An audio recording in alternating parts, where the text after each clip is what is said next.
نحمده ونصلي على رسوله الكريم اما بعد فاعوذ بالله من الشيطان الرجيم بسم الله الرحمن الرحيم قل انما انا بشر مثلكم يوحى الي انما الهكم اله واحد فمن كان يرجو لقاء ربه فليعمل عملا صالحا ولا يشرك بعبادة ربه احدا صدق اللہ العظیم. رب اشرح لی صدری ویسر لی امری واحلل عقدۃ من لسانی یفقہوا قولی. اللہم ربنا الہمنا رشدنا واعذنا من شرور انفسنا. اللہم ارنا الحق حقا وارزقنا اتباعہ وارنا الباطل باطلا وارزقنا اجتنابہ. آمین یا رب العالمین. پچھلی نشست میں ہم نے کچھ تو شرک کی حقیقت و اقسام کے بارے میں تمہیدی گفتگو کی، اور پھر شرک فی الذات کی جو دو شکلیں دنیا میں رہی ہیں. ایک وہ کہ جو جلیل القدر پیغمبروں کی امتوں میں پیدا ہوئی، خدا کا کسی کو بیٹا یا بیٹی بنا دینا، اس کا ذکر ہو چکا ہے. اور ایک فلسفیانہ مذاہب میں ہمہ اوست پینتھیزم کی شکل میں یا گاڈ انکارنیٹ، عیسائیوں میں بھی ایک عقیدہ رہا ہے، آج نہیں ہے. ایک تو وہ ہے تثلیث کہ ایک اللہ، ایک بیٹا حضرت عیسیٰ اور ایک روح القدس. لیکن ان کے ہاں یہ عقیدہ بھی رہا ہے کہ اللہ ہی ہے حضرت مسیح جو ہے، یعنی گاڈ انکارنیٹ کا تصور بھی ان کے ہاں رہا ہے. کرسچنز میں بہت سے مختلف جو ہے مختلف اوقات میں مختلف ادوار میں ان کے عقائد بدلتے رہے. بہرحال مجھے اس وقت جو کچھ عرض کرنا ہے وہ یہ ہے کہ اللہ تعالیٰ کا بڑا فضل و کرم ہے اس امت پر، امت محمد پر صلی اللہ علیہ وسلم، کہ یہ امت اس نوع کے شرک سے تاحال محفوظ ہے.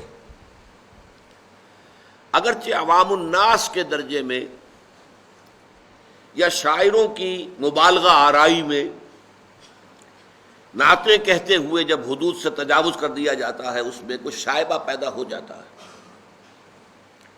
لیکن کسی بھی مستند فرقے، مستند مسلک کے مستند عقائد میں ایسی کوئی چیز موجود نہیں ہے جسے شرک فی الذات سے تعبیر کیا جا سکے. مثال کے طور پر آپ کو ایک شعر سنا رہا ہوں. وہی جو مستوی عرش تھا خدا ہو کر، اتر پڑا وہ مدینے میں مصطفیٰ ہو کر. کیا ہے یہ؟ گاڈ انکارنیٹ، اوتار کا عقیدہ. وہ اوتار کا عقیدہ چاہے رام چندر جی کے لیے ہو، کرشن جی کے لیے ہو، یا محمد مصطفیٰ صلی اللہ علیہ وسلم کے لیے ہو، عقیدہ تو ایک ہی رہے گا. اور یہ آپ کے علم میں ہونا چاہیے. شعر کس کا ہے؟ مولانا احمد رضا خان صاحب بریلوی. لیکن یہ بھی نوٹ کر لیجیے ساتھی کہ ان کے مسلک کے ایک بہت بڑے عالم جو لاہور میں ہوتے تھے، مولانا محمود احمد رضوی، مرحوم، ان کا انتقال ہو گیا ہے. روزنامہ پاکستان میں ایک دفعہ ایک فورم میں بعض لوگوں نے یہ مسئلہ چھیڑ دیا کہ مولانا احمد رضا خان صاحب بریلوی انہوں نے تو یہ شعر کہا ہے، وہی جو مستوی عرش تھا خدا ہو کر، اتر پڑا وہ مدینے میں مصطفیٰ ہو کر. تو مولانا محمود احمد رضوی صاحب نے فرمایا کہ اس پر ہمارا عقیدہ نہیں ہے، یہ ہمارے عقیدے میں شامل نہیں ہے. انہوں نے اعلان برات کیا. تو اصل میں یہ وہی شاعرانہ مبالغہ آمیزی ہے. قرآن مجید میں سورہ شعراء میں یہ بات کہی گئی ہے کہ شعراء جو ہیں وَالشُّعَرَاءُ يَتَّبِعُهُمُ الْغَاوُونَ أَلَمْ تَرَ أَنَّهُمْ فِي كُلِّ وَادٍ يَهِيمُونَ. وہ ہر وادی میں چکر لگاتے ہیں، خیالات میں دور سے دور نکل جائیں گے. مبالغہ آمیزی اگر نہ ہو تو پھر شعر کے اندر تاثیر نہیں ہوتی. اسی طریقے سے ایک شعر ہے، مدینے کی مسجد میں ممبر کے اوپر بغیر عین کا ایک عرب ہم نے دیکھا. بغیر عین کا عرب کیا ہوا؟ عرب میں سے عین نکال دے کیا رہ گیا؟ رب. رب کون ہے؟ اللہ. بغیر عین کا ایک عرب، معاذ اللہ ثم معاذ اللہ ثم معاذ اللہ. یا ایک اور لفظ ہمارے یہاں استعمال ہوتا ہے کہ وہم پیدا کرنے کے لیے، ایہام جس کو کہتے ہیں، احمد بے میم، احمد بے میم، احمد میں سے میم نکال دیں گے کیا بچے گا؟ بتائیے، احد، قل هو اللہ احد اللہ الصمد لم یلد ولم یولد۔ تو اس طرح کی باتیں شاعری میں، عوام میں، واعظوں میں، نعت گو لوگوں میں، یہ ان کے ہاں تو اس طرح کی چیزیں آپ کو مل جائیں گی، لیکن یہ کہ خدا کے فضل و کرم سے یہ امت تاحال اس سے بحیثیت مجموعی محفوظ ہے، اور کسی بھی مستند فرقے کے مستند عقائد میں ایسی کوئی شے موجود نہیں ہے کہ جسے شرک فی ذات قرار دیا جا سکے۔ اس کی وجہ کیا ہے؟ اس کی وجہ یہ ہے، ایک اسپیشل پروٹیکشن ہے جو اللہ نے دی ہے۔ یہ امت آخری امت ہے۔ حضور نے فرمایا انا آخر المرسلین وانتم آخر الامم، میں آخری رسول ہوں اور تم آخری امت۔ اس امت میں فساد ہو جائے بحیثیت مجموعی تو اس کا علاج کون کرے گا؟ آخر اب کوئی نبی تو آنے والا نہیں ہے، لا نبی بعدی، انا خاتم النبیین لا نبی بعدی۔ تو اللہ تعالیٰ نے پروٹیکشن دی ہے خاص، محمد الرسول اللہ کی ذات گرامی کو پروٹیکشن دی ہے۔ حالانکہ نوٹ کیجئے، یہ میں دعوے سے کہتا ہوں، جتنی محبت، جتنی عقیدت امت محمد کو حضرت محمد کے ساتھ ہے اور رہی ہے، اس کا عشر عشیر بھی نہیں ہے، 100واں حصہ بھی نہیں ہے کہ جو محبت عیسائیوں کو حضرت عیسیٰ سے رہی ہو۔ حضرت عیسیٰ کو خدا کا بیٹا بنا دیا، حضور کو تو کسی نے نہیں بنایا، کسی نے نہیں کہا، معاذ اللہ۔ حالانکہ محبت عقیدت کو اگر ناپیے تولیے تو میں پھر کہہ رہا ہوں، عشر عشیر، عشر عشیر کا مطلب 100واں حصہ، 1/10 کا 1/10 عشر عشیر، 100واں حصہ بھی محبت، اس محبت کا جو اس امت کو رہی ہے اپنے رسول محمد صلی اللہ علیہ وسلم سے، اور ہے آج بھی، کٹ مرنے کو تیار ہے، ختم نبوت کے اوپر کٹ مرنے کو تیار تھے۔ اسی طریقے سے آپ کو معلوم ہے کہ قانون جو ہمارے ہاں بنا توہین رسالت کا، اس پر کٹ مرنے کو تیار ہے مسلمان۔ حالانکہ اور چیزیں جو ہیں شریعت کی، ان کے بارے میں اتنا حساس نہیں ہے۔ اب سودی کا معاملہ جو ہو رہا ہے، لیکن اس کے بارے میں کوئی خاص عوام کو کوئی احساس نہیں ہے، لیکن ذرا سا ارادہ تو کر کے حکومت دیکھے، توہین رسالت کا قانون اگر ختم کریں گے تو ایک ہنگامہ شروع ہو جائے۔ عیسائیوں کو تو اتنی کوئی عقیدت تھی نہیں، لیکن خدا کا بیٹا بنا دیا۔ اس سے بھی آگے کا کنٹراسٹ آپ کو بتا رہا ہوں۔ حضرت علی کون ہے رضی اللہ تعالی عنہ؟ حضور کے امتی کا اور نبی کا کیا ریشو پروپورشن ہوا؟ کوئی نسبت بنتی نہیں نا۔ حضرت علی کو خدا بنانے والے پیدا ہو گئے، خدا کا بیٹا نہیں، خدا۔ سبائی، عبداللہ ابن سبا یہودی، جس نے اسلام کا لبادہ اوڑھ کر آ کر مسلمانوں کے اندر تفریق پیدا کی، بنو ہاشم اور بنو امیہ کی پرانی جو چپکلش چلی آ رہی تھی اسے ہوا دی، پھوکے ماری، بڑکا دیا اس کا، اور وہ فتنہ شروع کیا ہے کہ جس کے زخم سے آج تک بھی خون رس رہا ہے۔ یہ شیعہ سنی کی تقسیم تو اسی کے وہیں سے پیدا ہوئی۔ اس نے حضرت علی کے بارے میں کہا تم خدا ہو، اور شیعوں کی کتابوں میں یہ درج ہے کہ حضرت علی کے سامنے پیش ہوا ہے، وہ گرفتار کر کے لایا گیا، تم یہ بکواس کر رہے ہو؟ ہاں، وہ اور اس کے 40 پیروکار، تم ہو خدا؟ حضرت علی نے کہا کہ باز نہیں آؤ گے تو زندہ آگ میں جلا دوں گا۔ کہا ٹھیک ہے، خدا آزمائش کرتا ہی ہے، جانچتا ہے، پرکھتا ہے اپنے ماننے والوں کو، تم ہمیں آگ میں جلا دو لیکن ہم کہتے ہیں تم خدا ہو۔ حضرت علی نے عبداللہ ابن سبا اس کے 40 ساتھیوں کو زندہ آگ میں جلوایا۔ اس وقت بات کہنے کی یہ ہے کہ آپ ذرا کنٹراسٹ دیکھیے، حضرت عیسیٰ کو خدا کا بیٹا کہنے والے پیدا ہو گئے، اور حضور کے ایک امتی کو خدا قرار دینے والے پیدا ہو گئے۔ اگر اس پر آپ قیاس کریں معاذ اللہ ثم معاذ اللہ ثم معاذ اللہ، پھر تو محمد کو تو خدا کا باپ قرار دینا چاہیے تھا نسبت و تناسب کے اعتبار سے. امتی کو خدا بنایا تو خدا سے اوپر کوئی شے ہونی چاہیے نا کہ جو محمد رسول اللہ کا مرتبہ مقام نہیں. یہ بات در حقیقت یہ ہے. یہ ظلم بھی آپ کو معلوم ہے، ہمارے سنی بھائی بھی کرتے ہیں. یہ عوام الناس یا علی مدد، کسی نے یا محمد مدد نہیں کہا آج تک. مسجدوں میں یا محمد تو لکھا ہوا ہے، لیکن یہ یا محمد مدد کا نعرہ کہیں بھی میدان میں نہیں لگا. مدد کا نعرہ لگتا ہے تو حضرت علی رضی اللہ تعالیٰ عنہ کے نام کے ساتھ. اسی لیے حضور نے فرمایا تھا اے علی تمہاری مثال عیسیٰ کی سی ہے. عیسیٰ کے بارے میں لوگ دو انتہاؤں میں مبتلا ہو گئے. محبت اور عقیدت میں غلو کرنے والوں نے انہیں خدا کا بیٹا بنا دیا، اور ان سے دشمنی اور عداوت رکھنے والوں نے انہیں کافر اور مرتد قرار دے دیا. اسی طرح تمہارے معاملات بھی ہوں گے. تمہیں کافر اور مرتد قرار دینے والے بھی خوارج پیدا ہو گئے، جنہوں نے کہا کہ علی کافر ہے، مرتد ہے، واجب القتل ہے، اور قتل بھی کر دیا، شہید بھی کر دیا ان کے ایک آدمی نے خوارج میں سے. اور دوسری طرف انہیں خدا کہنے والے بھی پیدا ہو گئے. لیکن اللہ تعالیٰ نے حضرت محمد صلی اللہ علیہ وسلم کو اس زیادتی سے، اس ظلم سے محفوظ رکھا ہے. اس کا ایک ذریعہ بھی اللہ نے اختیار کیا. اللہ تعالیٰ کی قدرت اپنی جگہ پر ہے، بغیر کسی ذریعے کے، بغیر کسی سبب کے جو چاہے کر سکتا ہے. لیکن یہ دنیا عالم اسباب ہے. یہ تحفظ کیسے ملا محمد الرسول اللہ صلی اللہ علیہ وسلم کو؟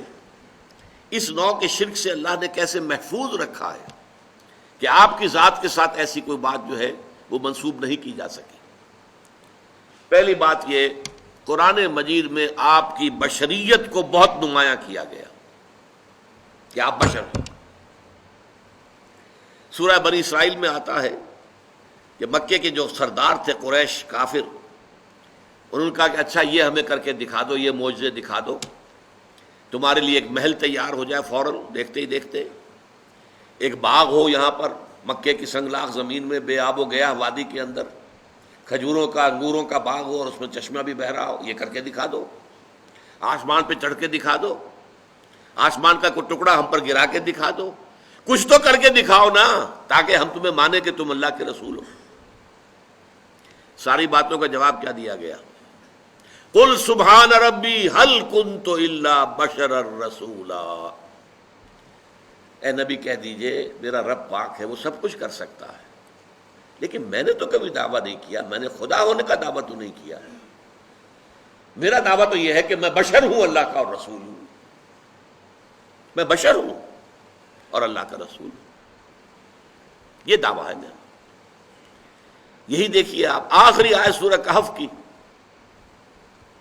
قل انما انا بشر مثلکم. اے نبی کہہ دیجئے، کان کھول دیجئے، ان کے ڈنکے کی چوٹ کہہ دیجئے، میں ایک بشر ہوں تم جیسا. یوحی الی، ہاں مجھ پر وحی کی جاتی ہے. میرا اور تمہارا جو ہے فرق ہے وہ یہ ہے، تمہارے لیے علم صرف یہی ہے جو حواس خمسہ سے اور عقل سے حاصل ہو جاتا ہے، بس.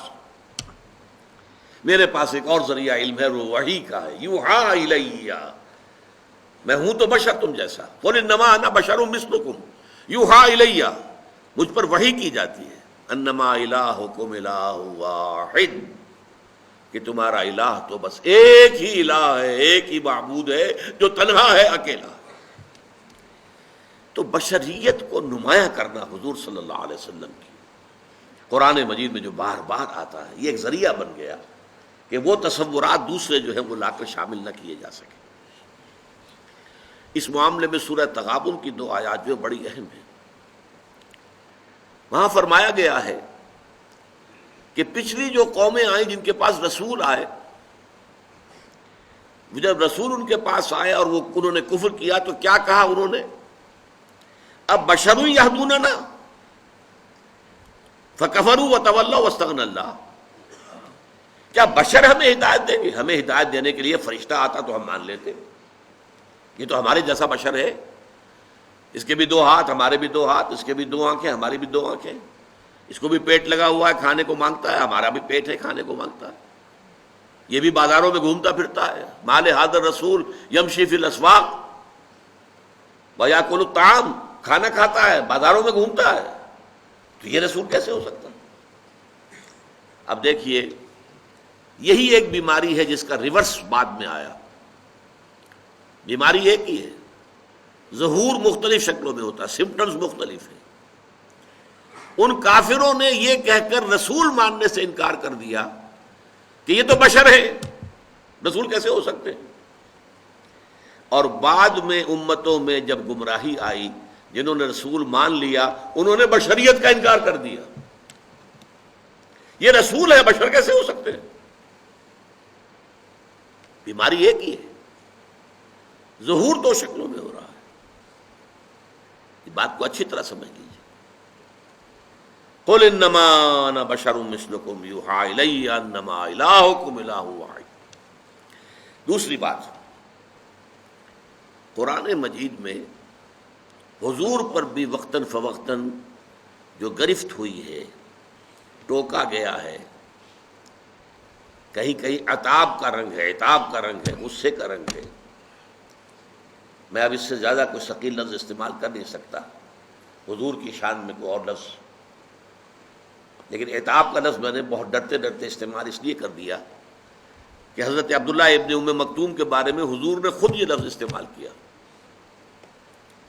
جن کے بارے میں وہ آیات نازل ہوئی تھی، عبس وتولی ان جاءہ الاعمی وما یدریک لعلہ یزکی او یذکر فتنفعہ الذکریٰ اما من استغنی فانت لہ تصدی واما من جاءک یسعی وہو یخشی فانت عنہ تلہی کلا. ماتھے پر بل ڈال دیے، رخ پھیر لیا کہ ایک نابینا ان سے ملاقات کے لیے آیا. کیا معلوم تمہیں کہ وہ تذکر حاصل کرتا اور تزکیہ حاصل کر لیتا. تمہارا حال یہ ہے کہ جو لاپرواہی برتتے ہیں تو ان کے تو پیچھے پڑے ہوئے ہو. یہ کفار، یہ ان کے بڑے بڑے سردار، آپ جو ہے کوشش میں ہے کسی طرح ایمان لے آئے، حالانکہ وہ استغنا برت رہے. اور جو چل کر آیا ہے اور وہ چاہتا ہے تزکیہ حاصل کرنا، اس سے عدم توجہی ہو رہی ہے. کلا، ہرگز ایسا نہ کرو. یہ جو مختلف گرفتیں آئی ہیں قرآن مجید میں حضور پر، اب عتاب کا لفظ میں نے اس لیے استعمال کیا کہ اس کے بعد یہ آپ کا معمول ہو گیا کہ جب بھی کبھی عبداللہ ابن ام مکتوم تشریف لاتے تھے، حاضر ہوتے تھے حضور کی خدمت میں، تو آپ کہتے تھے مرحبا بالذی عاتبنی اللہ فیہ، اہلا وسہلا، مرحبا اس شخص کے لیے جس کے بارے میں اللہ نے مجھ پر عتاب فرمایا. تو یہ لفظ عتاب حضور نے خود استعمال کیا ہے تو میں نے استعمال کرنے کی جرت کر لی. لیکن قرآن مجید میں بڑا بڑا سخت انداز ہے حضور کے لیے، بڑا سخت انداز. مثلاً سورہ بنی اسرائیل میں وَإِن كَانُوا لَيَفْتِنُونَكَ عَنِ الَّذِي أَوْحَيْنَا إِلَيْكَ لِتَفْتَرِيَ عَلَيْنَا غَيْرَهُ وَإِذًا لَاتَّخَذُوكَ خَلِيلًا. اے نبی، یہ مشرکین اور یہ کفار تلے ہوئے ہیں کہ جو چیز ہم نے آپ کی طرف وحی کی ہے اس سے آپ کو بچلا دیں، تاکہ آپ کوئی اور شے اپنی طرف سے گھڑ کر ہماری طرف منسوب کر دیں. نوٹ کر دیا آپ نے بات؟ اب آیا وَلَوْلَا أَن ثَبَّتْنَاكَ لَقَدْ كِدتَّ تَرْكَنُ إِلَيْهِمْ شَيْئًا قَلِيلًا.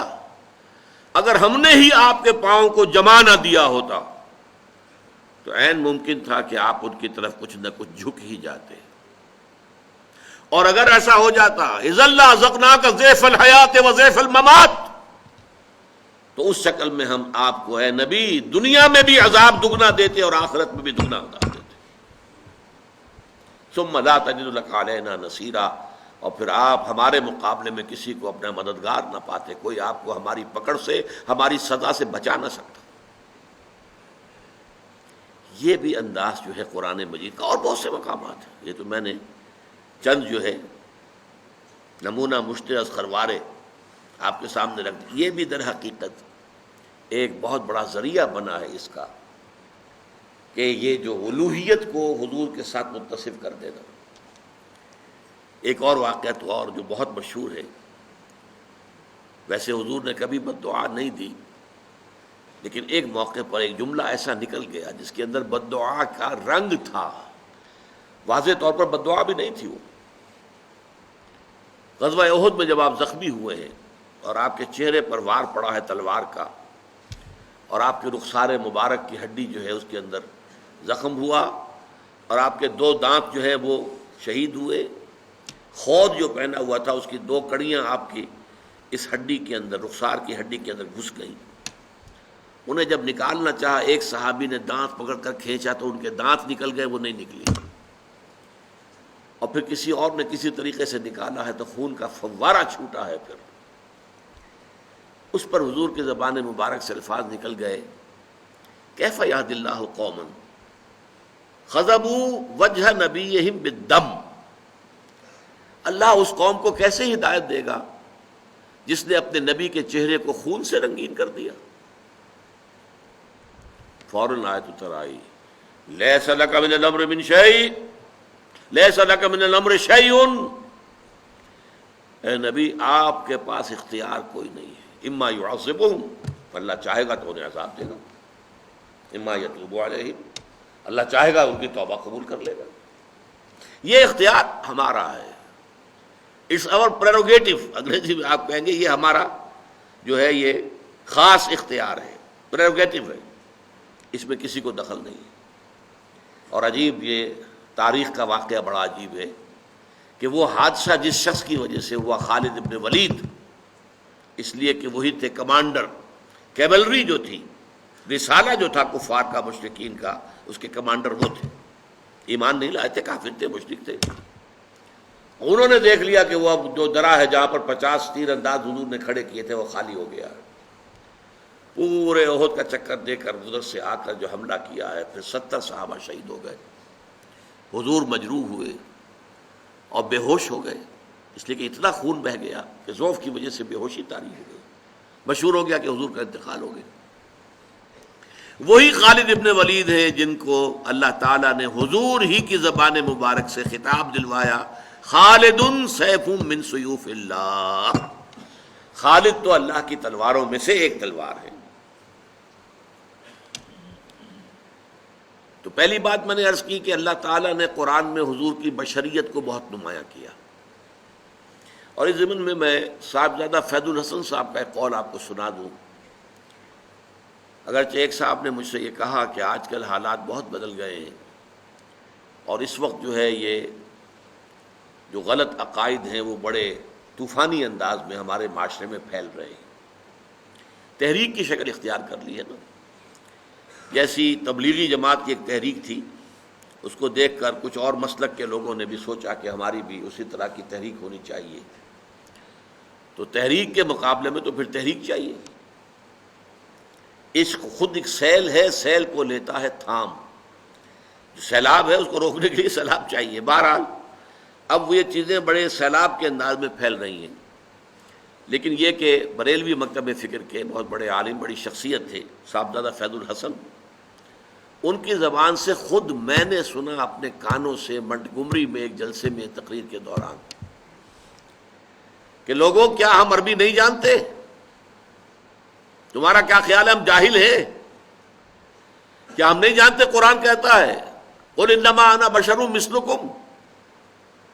ہم سب جانتے ہیں، ہم مانتے ہیں حضور بشر تھے، لیکن جیسے تم اپنے باپ کو اپنے نام سے نہیں پکارتے، ابا جان کہتے ہو نا، نام تو نہیں لیتے، ایسے ہی ہم حضور کی بشریت کو نمایاں کرنے کو توہین سمجھتے ہیں، اور اس کو ہم خلاف ادب سمجھتے ہیں، بس باقی مانتے ہیں کہ وہ بشر تھے، کوئی شک نہیں۔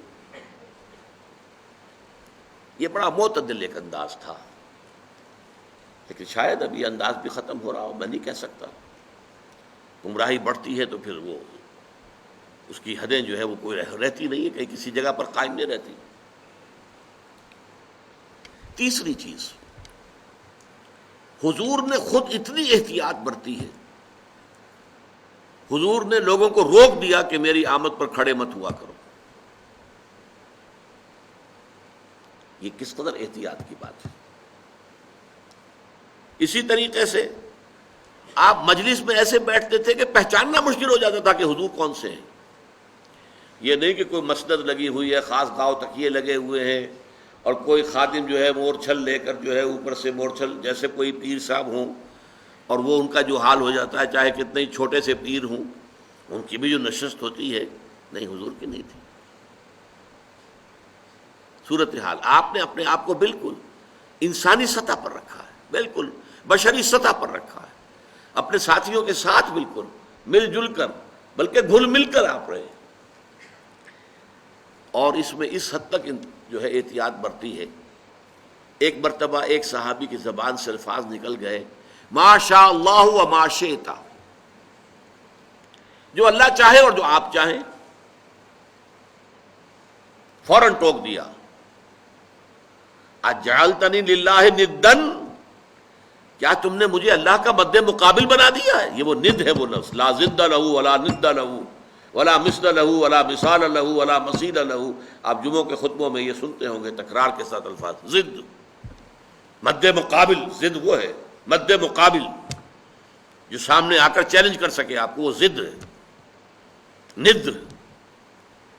تو اجعلتنی للہ ندن، تم نے مجھے اللہ کا ند بنا دیا، مد مقابل بنا دیا. مشیت صرف اللہ کی ہے، وہ جو چاہتا ہے ہوتا ہے. میری مشیت، اگر میری مشیت سے کچھ ہو سکتا تو ابو طالب ایمان لائے بغیر دنیا سے کبھی نہ جاتے. کتنی محبت تھی حضور کو ابو اپنے چچا سے، کتنے احسانات تھے ابو طالب کے حضور کی گردن پر. ایک آہنی فصیل بن کر کھڑے رہے ہیں، پروٹیکشن دی ہے.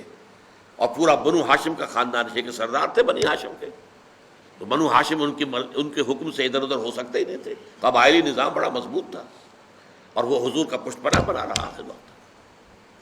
آخری وقت بھی حضور نے فرمایا ہے، چچا جان میرے کان میں ہی کہہ دیجئے الفاظ اشہد ان لا الہ الا اللہ واشہد ان محمدا عبدہ ورسولہ، میں اللہ کے ہاں جا کے گواہی دے سکوں گا کہ یہ ایمان لے آئے تھے. لیکن یہ کہ اس وقت وہ عربوں کا جو ایک خاص ہوتا ہے، ایک اب کیا اسے کہیں، اپنا ایک غرور کہہ لیجئے، ذوم کہہ لیجئے. کہتے کیا ہیں کہ بھتیجے مجھے خوب معلوم ہے کہ تیرے دین سے بہتر کوئی دین نہیں ہے، لیکن میں یہ نہیں چاہتا کہ عرب کی عورتیں تانا دیں کہ ابو طالب جو ہے موت سے ڈر کر ایمان لے آیا. اب موت میرے سرانے کھڑی ہے، میں اس وجہ سے اس وقت تو ایمان نہیں لاؤں گا. یہ لیکن بہرحال حضور کی مشیت پر معاملہ اگر طے ہوتا تو ابو طالب اس دنیا سے بغیر ایمان لائے رخصت نہ ہوتے. تاہم ایسا بھی نہیں ہے، یہ بھی ذرا میرا ایک نوٹ آف کوشن جو ہے نوٹ کر لیجئے. قل انما انا بشر مثلکم، کہہ دیجئے اے نبی کہ میں تمہاری ہی طرح کا انسان ہوں. کیا یہ تمہاری طرح کا مطلب بالکل ہماری طرح؟ بالکل ہماری طرح؟ نعوذ باللہ. بشریت مشترک ہے، جیسے ہم انسان ویسے انسان محمد صلی اللہ علیہ وسلم، لیکن زمین و آسمان کا فرق ہے. چنانچہ حضور کی مختلف جو ہے قول بھی موجود ہیں. میں آپ کو ایک قول سنا دیتا ہوں، احادیث میں موجود ہے کہ حضور صوم وصال سے روکتے تھے صحابہ کو کہ یہ جو روزہ ہے تسلسل کے ساتھ، آج روزہ رکھا شام کو افطار نہیں کیا، وہی روزہ چل رہا ہے رات کے دوران بھی اور پھر اگلے روز بھی، اگلے روز شام کو افطار کیا تو 2 دن کا صوم وصال ہو گیا، یا اگلے روز بھی افطار نہیں کیا پھر تیسرا اور تیسرے دن 3 دن کا صوم وصال. حضور رکھتے تھے، صحابہ کو روک دیا آپ نے. صحابہ نے عرض کیا حضور دیکھیے آپ رکھتے ہیں، ہمیں آپ منع کرتے ہیں. اب اس کا جواب سنیے، ایکم مثلی، تم میں سے کون میرے جیسا ہے؟ ابھی تو عند ربی، میں تو رات گزارتا ہوں اپنے رب کے پاس. هو یطعمنی و یسقینی، وہ مجھے کھلاتا بھی ہے پلاتا بھی ہے.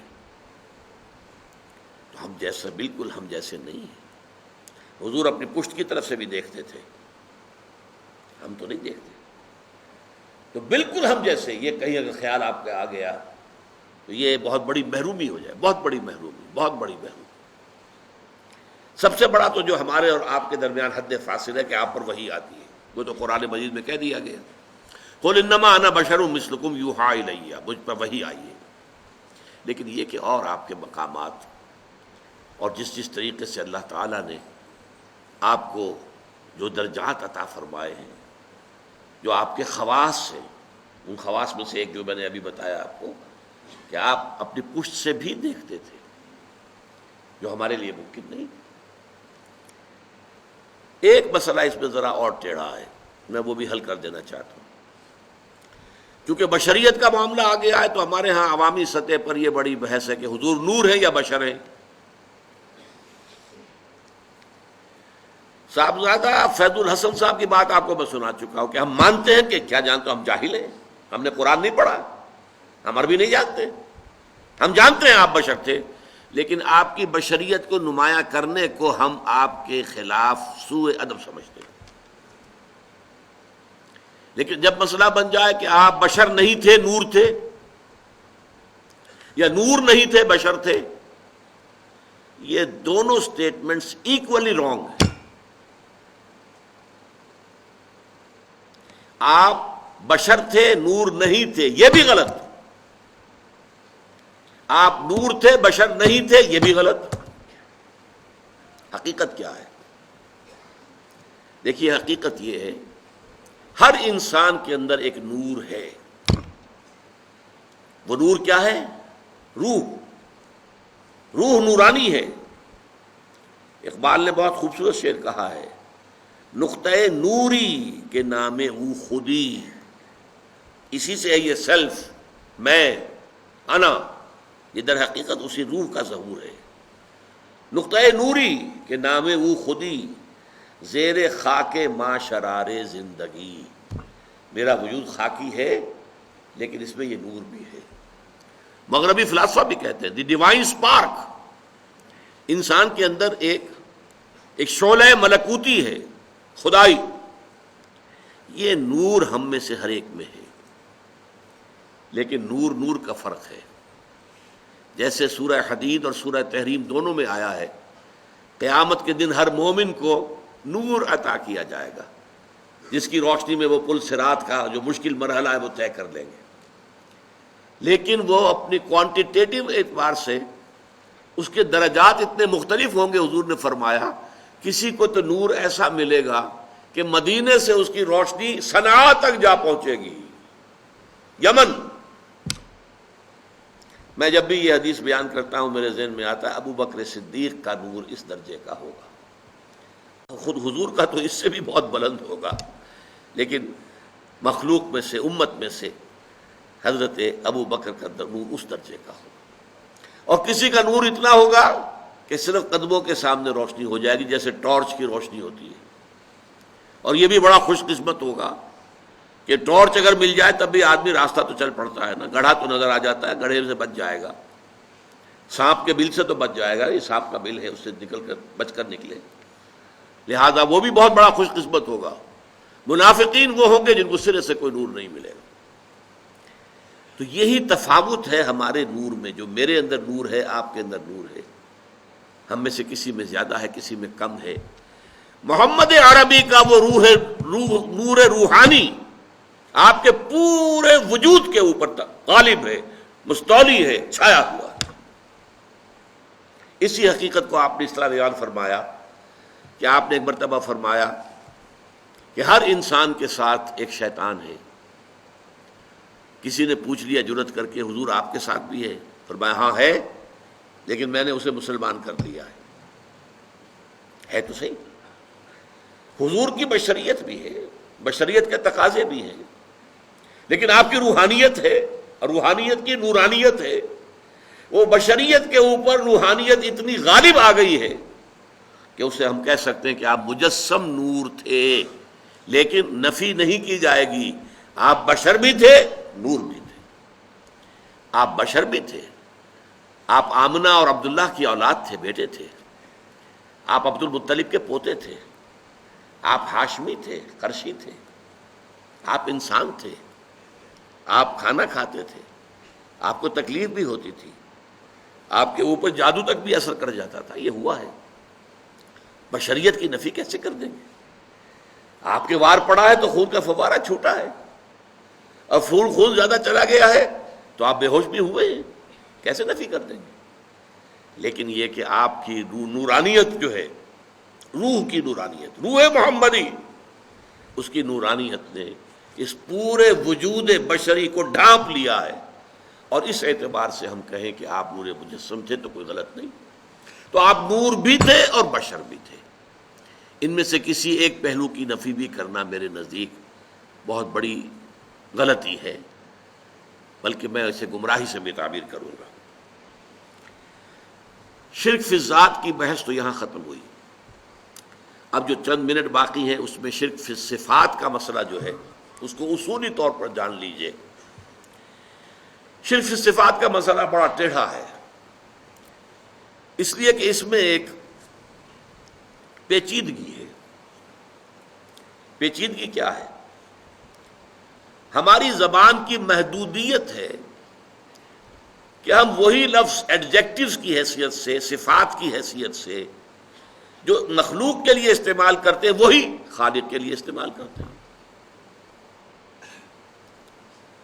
اللہ عالم ہے، علیم ہے، علامہ ہے، ٹھیک، انسانوں میں بھی علیم بھی ہیں، علامہ بھی ہیں، لفظی اشتراک ہو گیا کہ نہیں؟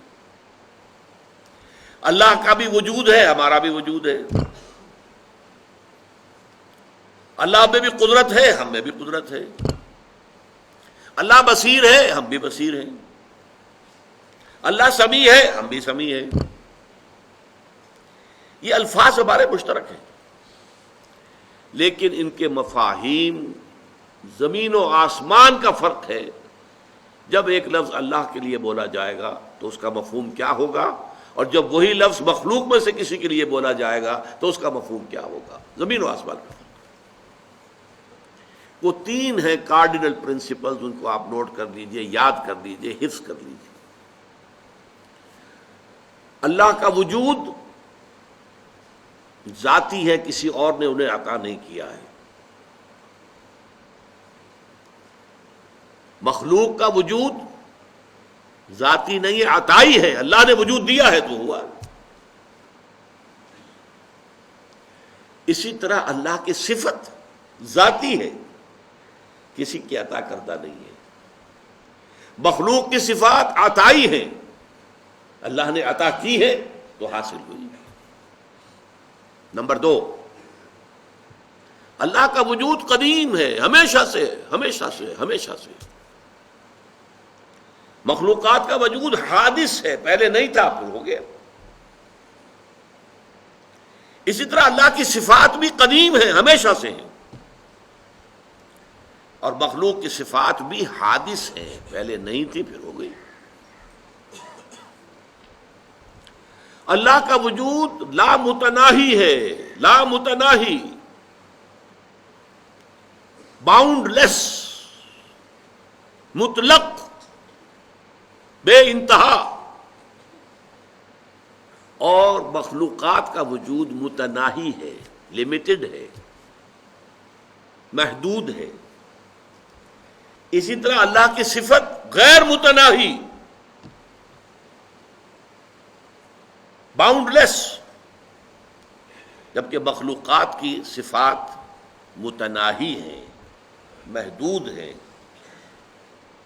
لمیٹڈ ہیں۔ یہ تین فرق ذہن میں رہنے چاہیے، اگر ان میں ذرا گڑبڑ ہو جاتا ہے تو پھر انسان بے جانے بوجھے، غیر شعوری طور پر، بغیر سمجھے ہوئے نادانی میں شرک میں مبتلا ہو جاتا ہے۔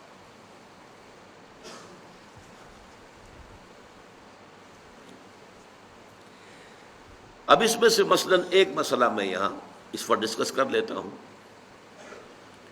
علم، اللہ کا علم ذاتی ہے، ٹھیک، اللہ کا علم قدیم ہے، اللہ کا علم غیر محدود ہے۔ مخلوقات کل کی کل، کوئی بھی ہو، کسے باشد، وہ فرشتے ہوں وہ نبی ہوں، رسول ہوں، اولیاء اللہ ہوں، ان کا علم ذاتی نہیں عطائی ہے۔ نوٹ کر لیجئے، فرشتوں سے جب کہا گیا تھا اب ذرا نام بتاؤ تم، وہ حضرت آدم کو جو بتا دیے گئے تھے، کیا جواب تھا؟ سبحانک لا علم لنا الا ما علمتنا، اے اللہ تو پاک ہے، ہمیں تو کوئی علم حاصل نہیں سوائے اس کے جو تو نے ہمیں علم دیا ہے، بس۔ اللہ کا علم ذاتی، مخلوقات کا علم عطائی، اللہ نے دیا جتنا دیا۔ اللہ کا علم قدیم، مخلوقات کا علم حادث، ہم نے کچھ سیکھا، پڑھا، اس سے کچھ علم حاصل کر لیا، کچھ اللہ تعالیٰ نے چلیے ہمیں علم لدنی دے دیا، دل میں ڈال دیا، چلیے وہ بھی ہے، لیکن یہ کہ وہ ہمیشہ سے تو نہیں تھا، نہ ہم ہمیشہ سے تھے، نہ ہمارا علم ہمیشہ سے تھا۔ اللہ کا علم قدیم اور جملہ مخلوقات کا علم حادث۔ اور نمبر 3، اللہ کا علم غیر محدود، لا متناہی، بکل شیء علیم، ہر شے کا علم رکھتا، عالم الغیب والشہادہ، غیب اور شہادہ سب کا جاننے والا۔ لیکن مخلوقات، پھر میں کہوں گا کسے باشد، وہ فرشتے ہوں، وہ انبیاء ہوں، رسول ہوں، اولیاء اللہ ہوں، کسے باشد، ان کا علم محدود، لا محدود نہیں۔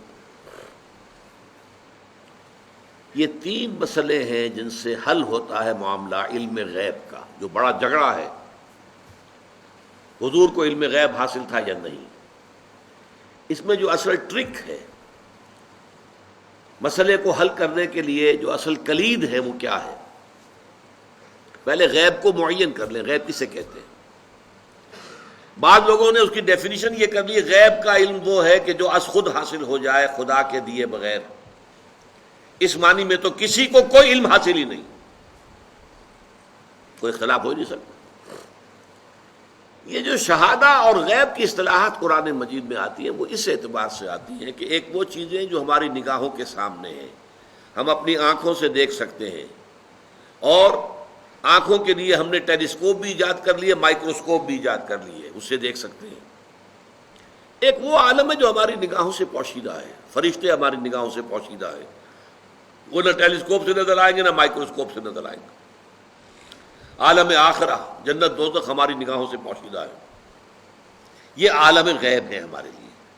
اللہ تعالیٰ غیب اور حاضر دونوں کا جاننے والا ہے، حالانکہ اللہ کے لیے غیب ہے ہی نہیں۔ آپ سوچئے، اللہ کے لیے تو آنے واحد میں ہر شے اس کی نگاہوں کے سامنے بیک وقت موجود ہے، اس کے لیے غیب نہیں ہے۔ جب قرآن کہتا ہے عالم الغیب والشہادہ، وہ ہمارے اعتبار سے جو چیز ہمارے لیے غیب ہے وہ اللہ کے علم میں ہے، اور جو چیز ہمارے لیے شہادہ ہے وہ تو اللہ کے علم میں ہی ہے۔ اس حوالے سے سمجھ لیجئے، نبی تو ہو ہی نہیں سکتا جسے کچھ نہ کچھ علم غیب نہ دیا جائے۔ اگر نبی کا علم بھی وہی ہو جو ہمارا ہے تو پھر ہمارا اور ان کا فرق کیا ہوا؟ نبی نے فرشتے کو دیکھا ہے، نبی کو جنت اور دوزخ کی سیر کرائی گئی ہے، ملکوت السماوات والارض حضرت ابراہیم کو دکھائے گئے ہیں، کذالک نری ابراہیم ملکوت السماوات والارض۔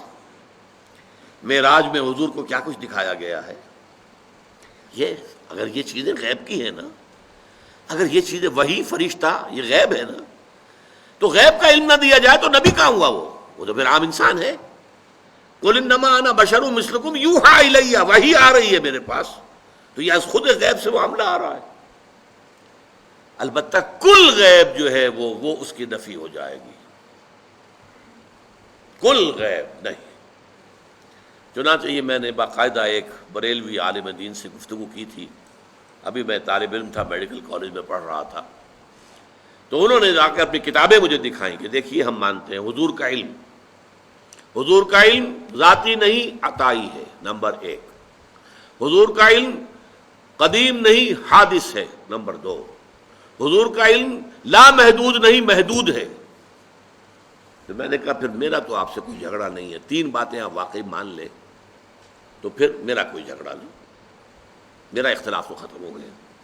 اب ٹیکنیکل بحث ہے، قرآن مجید میں بھی آیا ہے لا یظہر علی غیبہ الا من ارتضی من رسول، اللہ اپنے غیب کو ظاہر نہیں کرتا مگر اپنے رسولوں میں سے جن کو پسند کرتا ہے ان کو وہ غیب کی خبر دیتا ہے، غیب کی خبریں دیتے ہیں نبی، تبھی تو وہ نبی کہلاتے ہیں۔ تو یہ غیب کا مسئلہ ہمارے ہاں علم غیب کا ہے، وہ بھی اس سے حل ہو جاتا ہے۔ باقی اس مسئلے پر انشاءاللہ اگلے اتوار کو گفتگو ہوگی۔ بارک اللہ لی ولکم فی القرآن العظیم ونفعنی وإیاکم بالآیات والذکر الحکیم۔